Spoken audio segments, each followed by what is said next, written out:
সনাতন ধর্মে প্রাচীনতম উৎসবের মধ্যে অন্যতম হোলি উৎসব। ভারতে খুব ধুমধাম করে উদযাপিত হয় রঙের এই উৎসব হোলি। শুধু হিন্দু সম্প্রদায় নয়, অন্য সম্প্রদায়ের লোকজনও এই উৎসবে মেতে ওঠেন। দেশটির বৃহত্তম অবাঙালি হিন্দুরা উৎসবটি হোলি হিসেবে পালন করলেও বাঙালি হিন্দুরা এই উৎসব দোল উৎসব বা দোল পূর্ণিমা নামেই পালন করে থাকেন। তবে যে নামেই হোক না কেন, উৎসবে একে অন্যকে রং মাখাতে মেতে ওঠে ভারতবাসী। ভারতের বিভিন্ন জায়গায় এক এক রকম নামে উদযাপিত হয় বসন্তকালীন রঙের উৎসব।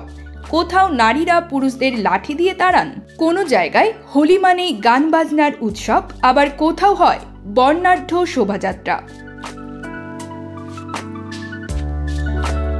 উত্তরপ্রদেশের উত্তেজনাপূর্ণ লাঠমার হোলি থেকে শুরু করে উত্তরাখণ্ডের সুরেলা কুমাউনি হোলি, প্রতিটি অঞ্চলের হোলির নিজস্ব রং ও মজা আছে। হোলি উদযাপনের অন্যতম বিখ্যাত ঐতিহ্য দেখা যায় বর্ষানা এবং নন্দগাঁও অঞ্চলে।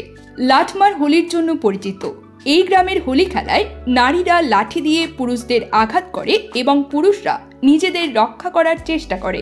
মাছে ভাতে বাঙালি, আর সেই মাছ পেতে আসুন লন্ডন ফিশ নেটে। জি হ্যাঁ, ইস্টহ্যাম পুরাতন টাউন হলের সন্নিকটে আপনার প্রিয় মাছের সম্ভারে ভরপুর। আসুন, দেখুন, বাজার করুন ছোট বড় সব ধরনের মাছ। বাহ, একই ছাদের নিচে প্রয়োজনীয় সবকিছু পাওয়া যায়। ভারতের উত্তরপ্রদেশের হাজার হাজার নারী ঐতিহ্যবাহী লাঠমার হোলি উৎসবে অংশ নিয়ে থাকেন। এই ঐতিহ্য বহু বছর ধরে চলে আসছে। এটি বহু পুরনো রীতি। রং খেলার মাঝেই মাথায় বালিশ নিয়ে সারিবদ্ধভাবে দাঁড়ান পুরুষরা। কাঠের লম্বা লাঠি দিয়ে সেই বালিশে সজোরে আঘাত করেন নারীরা। কথিত আছে, হোলি উৎসবের দিন প্রেমিকা রাধার সাথে দেখা করতে বর্ষানায় এসেছিল শ্রীকৃষ্ণ।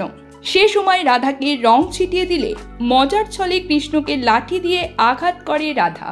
এই ঐতিহ্য যেন পালন করেন এই অঞ্চলের বাসিন্দারা।